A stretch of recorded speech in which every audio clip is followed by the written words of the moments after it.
Welcome back to Talon Talk. It's episode 41 of our podcast, and in this entry, we have special guest Josh Martino.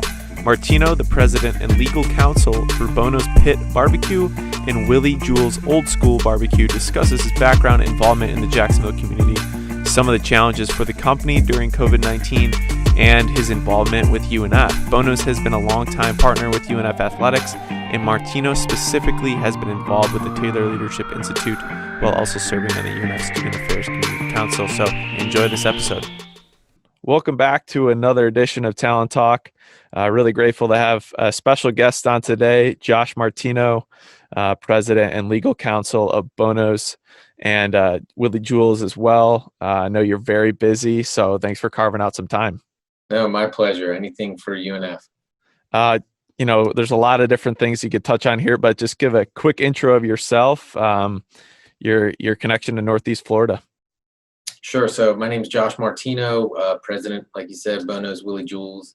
I moved here in 2003, bounced around the East Coast a good bit, but I'm born and raised in Atlanta. My wife's a Jacksonville native, so that's how I got to Jacksonville.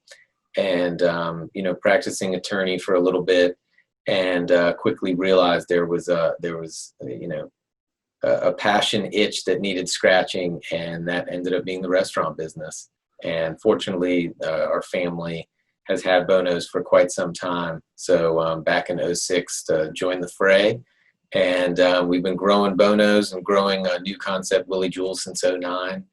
And I feel like I've lived as much of my life in Jacksonville as anywhere else. So I feel like a native now, and definitely claim it as my home, and proud of that. So a little background on yourself that I was doing research on. You went through Vanderbilt, and then you got your JD up in New York. You've been around a little bit. How is Jacksonville compared to those cities, and why is it a special place? So, Atlanta, New York, Nashville, all obviously much bigger cities, known for, certain things, known for a lot of things. Moving to Jacksonville from, the heart of Manhattan, obviously the pace slows back down, but I'm from the South originally, used to the pace, but very proud of being from this neck of the woods. I actually took to Jacksonville very well. I love it here. We pretty much got married right away when we moved here, started a family. I find that, everything you do in Jacksonville has an impact the next day. I mean, you can see it immediately. Whereas in big cities that I've lived in before, your impact is great, and you can give back to your community. You can be a business leader in your community, and that's great. But you can definitely get lost in the shuffle with millions and millions of people. Here in Jacksonville, it's 1 degree of separation between knowing pretty much everybody in this town, which is a good thing, I think, because it's a town of really great people who, the support for local businesses here is like no place I've ever been. And the philanthropic community here is amazing, for a city's population to be what it is in Jacksonville, and to have so much support for so many amazing causes. It's like a Cheesecake Factory menu, is what I tell people. If you're passionate about something, it doesn't matter what it is, there's something in Jacksonville for you to get involved with and have an impact immediately. So from that perspective, it's been great for my family. It's been great for me personally to grow and become a part of the community. So I just love Jacksonville. You're a part of it in so many different ways. I was just reading through the Rolodex of things that you've been involved in on the boards that you've been on. Just elaborate on a few of them that you're involved with here in Jacksonville. Sure. So, it's kind of got involved, pretty quickly in the community. My parents were big in community service, and was fortunate to join some boards and get your hands dirty. Some boards you do a lot of just meeting and greeting, and other ones you really dive in and become part of the work. And, that's how I really got to know UNF from an internal standpoint. Bono's is a sponsored UNF for many, many years, and typically the athletic programs there. But I joined the Student Affairs Community Council years ago, and really got an in-depth look at the university itself, from the infrastructure to all of the amazing programs for so many of the students that come there. And I've just been blown away. So, it's become a lot more than athletics. It's become, the Leadership Institute. It's become all the services you provide to really everyone, and diverse programs. So, like I said before about Jacksonville, there's so much to get involved with, right? So I've always been passionate about education, food insecurity or hunger, and then criminal justice reform. So right now, the boards I serve on are Feeding Northeast Florida, Operation New Hope, and the Tiger Academy, which is a small charter school in Northwest Jacksonville. Obviously done work at the business school at JU. Don't hold that against me, UNF. But definitely served time. Served on the council at UNF. Continue to support UNF as well. So really, it's been a ride. Served on the zoo board and a number of other things. Been part of the Leadership Jacksonville community in 2015. It's just been so much fun learning more and diving in. And like I said, helping people right away. Mm-hmm. And Bono's has been, just an amazing vehicle for that, because you meet so many people through the restaurant business. We get thousands of customers a day walking through our doors, and it's a gift to be able to serve people, feed people. We're talking basic human needs. We love feeding people that can't afford to buy our food, but we also love to feed people who need help and can't afford to buy our food. So it makes sense to get involved and do what we can to give back to the community. It's served Bono's now for 71 years, which is crazy to think about. Yeah. And for myself, I've been here for a couple of years now, but immediately knew of Bono's partially because you guys would help cater our events and games. And so I was integrated that way, but I saw them at a lot of different locations. Going back to getting involved in the restaurant industry, you started off as an attorney, and I think it said that I was reading some articles, your father-in-law is the connection to Bono's? He is, yeah. He bought Bono's when there was just one location in 1980 and started developing it. And his family goes way back in the restaurant business in Jacksonville. What is now Ocean One was once the Sea Turtle. And so they own, Sea Turtle, which was a fine dining restaurant out at the beach. In Atlantic Beach, and they also had the Green Turtle, which was on Phillips Highway. And their family was just known for fine dining in Jacksonville. The Adib family was synonymous with just high quality, great customer service. They actually built a hotel around the restaurant, which usually you build a restaurant after you build a hotel. Their family sold it years ago, but between Joe buying Bono's, his brother Barry owns the Beach Diner concept, and their brother Scotty owns String Sports Brewery down in Springfield. Mm-hmm. So the whole family's been involved in the restaurant business. Okay. It's just in their blood. I didn't know it was in my blood, but my parents cooked every single night. So my textbooks were covered in tomato sauce and garlic and you name it, just from doing my homework in the kitchen, and through osmosis and eating good food. I guess I just never realized it was, my way of communicating with people as well, feeding people, and, it certainly is a love language to be able to cook and serve people. So, yeah, kind of stumbled into it and quickly fell in love with the industry. Yeah, that's what I was going to go into next. What was the reason for you to, scratch that itch with the restaurant industry? I had a good gig here. We had just had our first kid, and everything was going well. And Joe just called me one day and was like, you love food so much, and kind of offered me the opportunity to come work here at Bono's and kind of find my way here. And spent the first couple months chopping onions and learning how to run a drive-through and cutting meat and doing fry cooking and learning inside the restaurant really what it means to run a restaurant, which is a lot of moving parts. It's an orchestra of about 1,000 things. Mm-hmm. Telling your parents you went to law school, became a lawyer, and you're chopping onions, that took them a minute to get their head behind it. But when they realized how happy I was, it was an easy fit. And then really just kind of found my legs.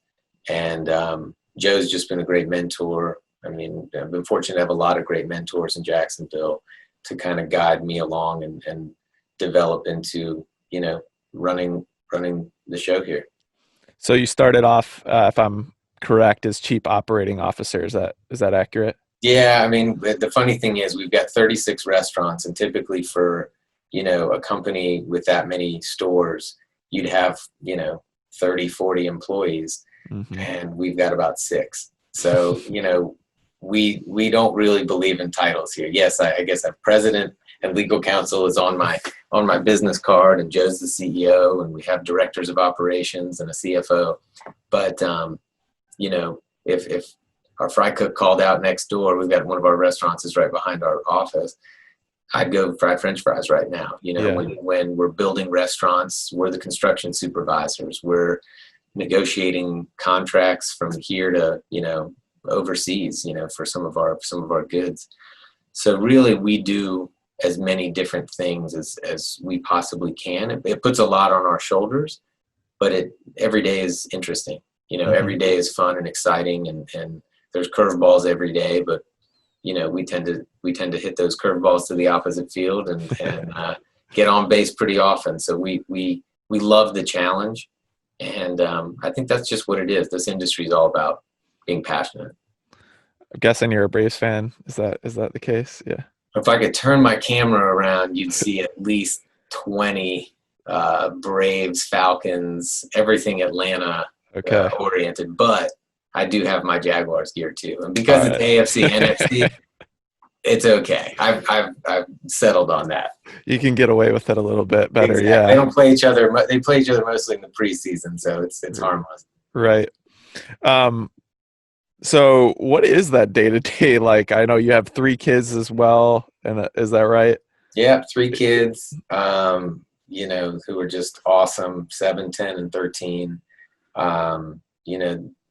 They're just the best, and my wife and I are we're very lucky parents. But I mean, it's a lot. We take on a lot, but I don't sleep very much. And if you love what you do, you're not really working. So it has its challenges, especially now with COVID. It's hit the restaurant industry incredibly hard. It's been a pretty big challenge for everyone. The sad part is most independents, and we're independent as well.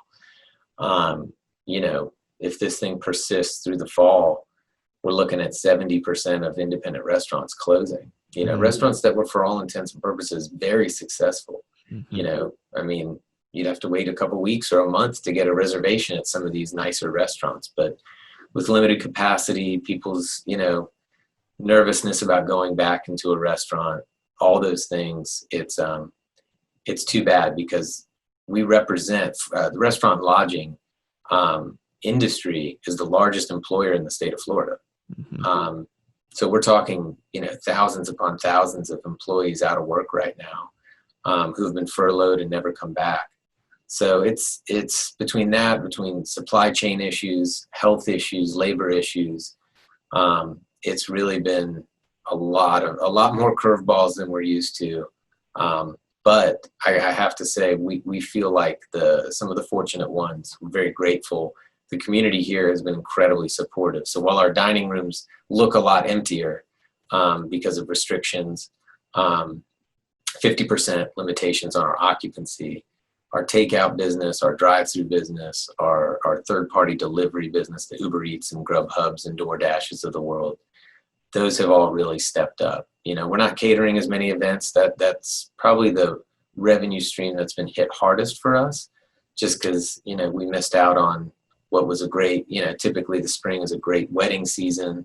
Fall, you've got tailgating, you typically have 6 locations in the stadium for the Jags, but with their limited capacity restrictions, it doesn't make sense for us to sell food right now. So we're missing out on some avenues of our business that are really great for us to get out in the community. But, we've also been part of Project Share with Feeding Northeast Florida, which has served over 400,000 meals to people in need, which has been great. Again, through the generosity of our community, we're able to do those things. And we've had all of our employees rehired for months now. So, we had to furlough our service staff when there were no tables to serve, when we were at 0% occupancy. But we're really proud of the fact that we kept almost everybody employed the entire time. And then the people who were furloughed were brought back fairly quickly. Mm-hmm. I'm sure you've been asked many times just how you've handled it as, individually this time and as a company. What were some of the things that you guys did to continue to serve, the area with your restaurant locations? I mean, we got creative at one point when our dining rooms were completely shut down. We turned them into grocery stores. So, things that were limited at your, Publix or Winn-Dixie, we have access to through our supply chain, through our distributor. So we would set up, a handful of items, maybe 15 items, even things as scarce as it was back in March, like toilet paper, to, some proteins and everything else. And we created a grocery store in a couple of our locations. Again, we've found ways to produce meals through the generosity of some grant donations that were made through different organizations. Project Share mostly helped the elderly who were very restricted and not able to move around and get out to restaurants or go to grocery stores. So, I mean, for over 400,000 meals, was a gift to be able to provide that for people. So we and we were able to, again, put people back to work. So all of our partners that we've supported for years, including UNF, the Jaguars, the Jumbo Shrimp. I mean, so many people either reached out to us or we reached out to them, and we just said, "Hey, can you give us a plug on the radio? Can you give us a plug on your website or your social media?" Mm-hmm. And it was a resounding yes from everyone, which it felt great. I mean, I don't know how else to say it, but that's the Jacksonville you and I were describing to open this interview. That's what I love about this place. Mm-hmm. It's a very much a yes type of town. Mm-hmm. There's not a lot of no in this town. Mm-hmm. It's a gutsy, gritty, stick together kind of town. And I do have to say, there's no way to prove whether a social media post by the Jumbo Shrimp brought in X amount of revenue, but I know that it meant a lot to us, and it probably helped because we are where we are today, because of everybody's generosity. Mm-hmm. What is, just for people to know kind of a human side of it, what's been the hardest part for you during this time? The hardest part was to have, staked your career on something so personal, or how we feel about these restaurants and how we feel about the employees in these restaurants. I mean, we've got over 25 or 30 employees that have been with us for over 30 years. Mm-hmm. That just doesn't happen anymore. In March, when everything, was so uncertain and we didn't know what was coming, we thought we'd lose half our restaurants.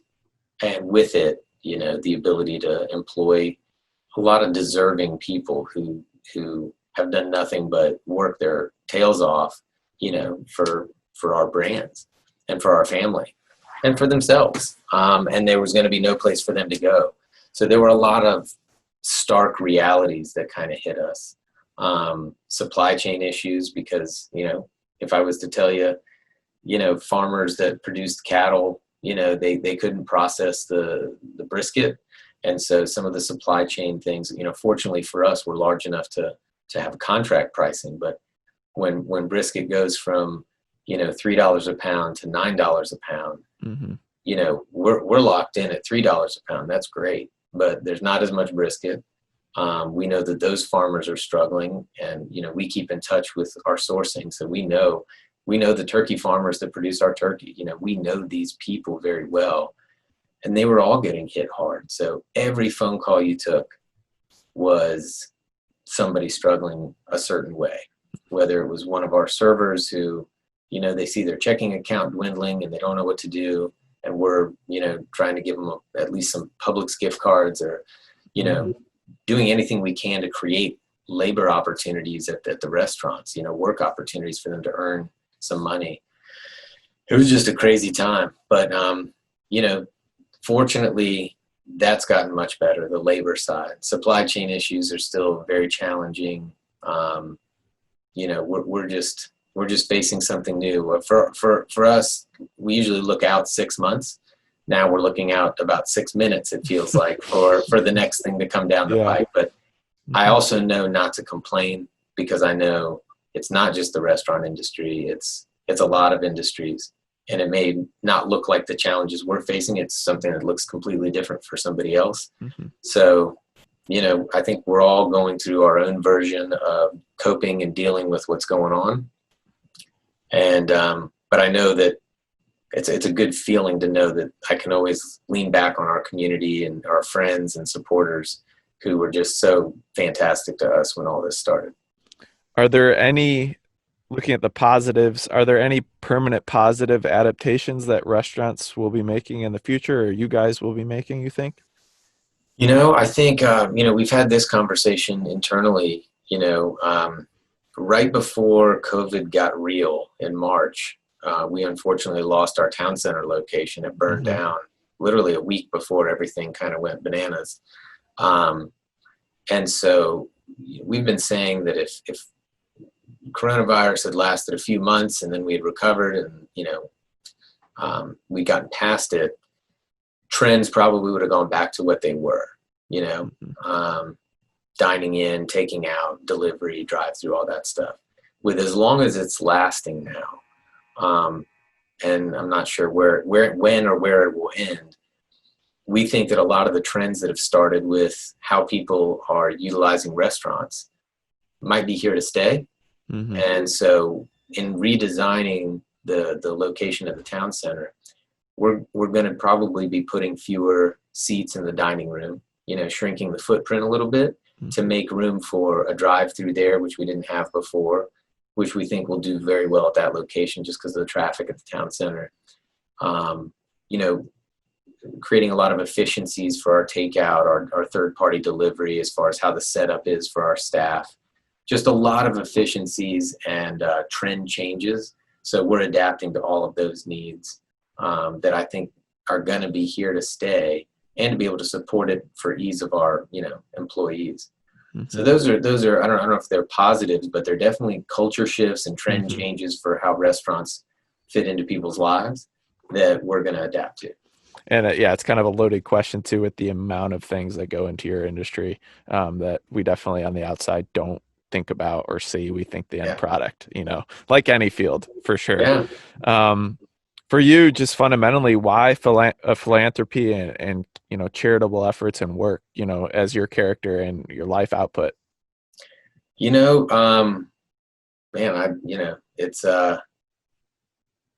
a good question. I don't know. It's just been something I've been exposed to for, since I was a little kid. My mom would make, she'd go to the store and get poster boards, and I'd be writing things and stuff on them for her. And she'd be all over the place, whether it was raising money or raising awareness, talking to kids at schools about certain things. She was always kind of at the forefront of,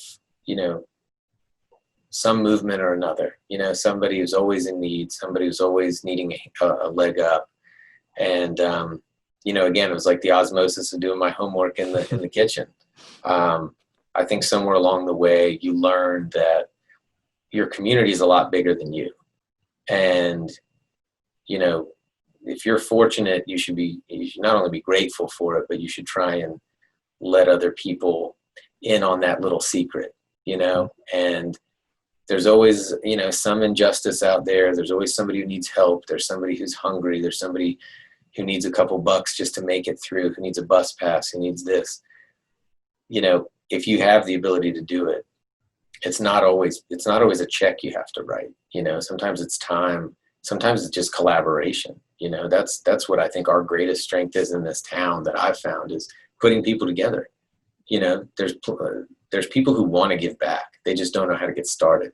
If you point them in the right direction, it's kind of, philanthropy is addicting.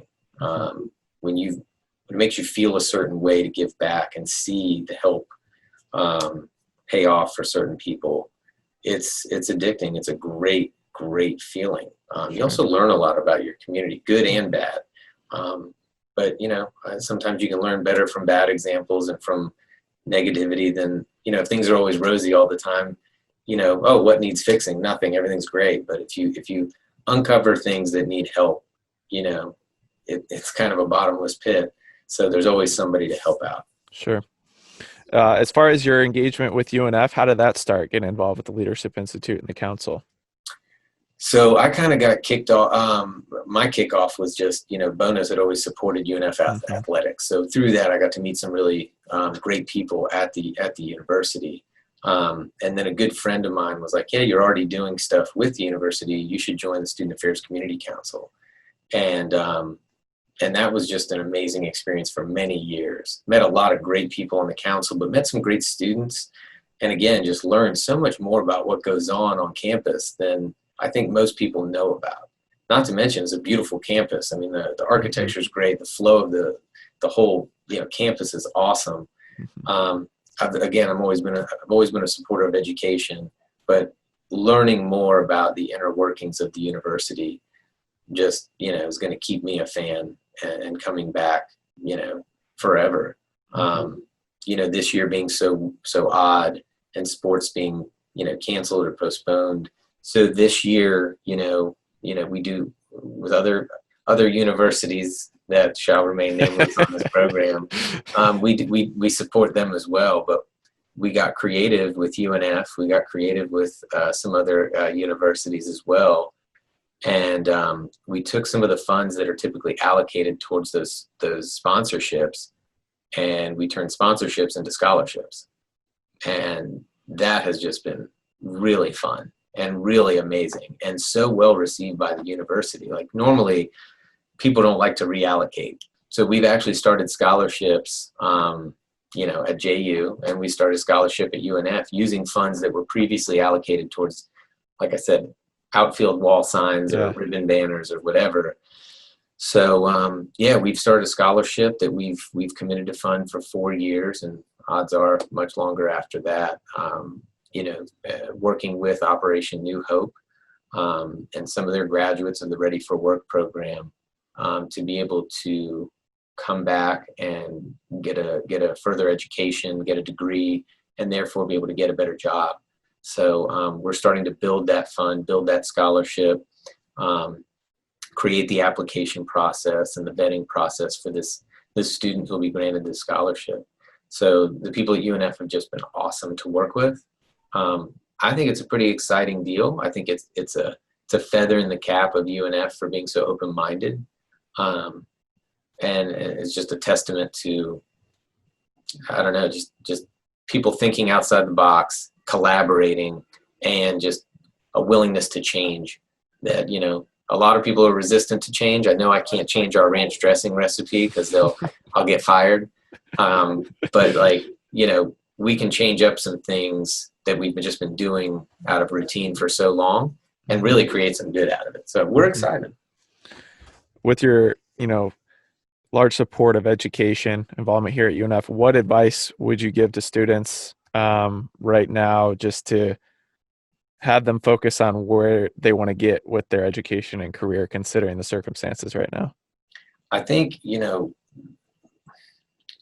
unfortunately, we're asked to focus on one thing, one direction, way too early in our education, right? So, everybody asks you when you're 3, what do you want to be when you grow up? And pretty much every year thereafter. And then somewhere along high school and college, it gets serious when they go, no, seriously, what are you going to be? Because that's what you're going to be.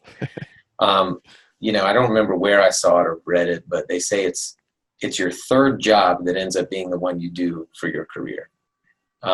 This just happens to be my third job, my third paying job. Okay. So it actually fits for me. But I would say don't decide too early. I would say try everything until you realize what you actually are passionate about. I'm not saying job hop, because you're bored or you have a bad attention span or your chair's uncomfortable. I'm saying, really, really learn early, take some internships, try a lot of different things, see what you're passionate about, and then go that way. Don't just say, I'm going to be a this, I'm going to be a that, because that's what your parents want you to do.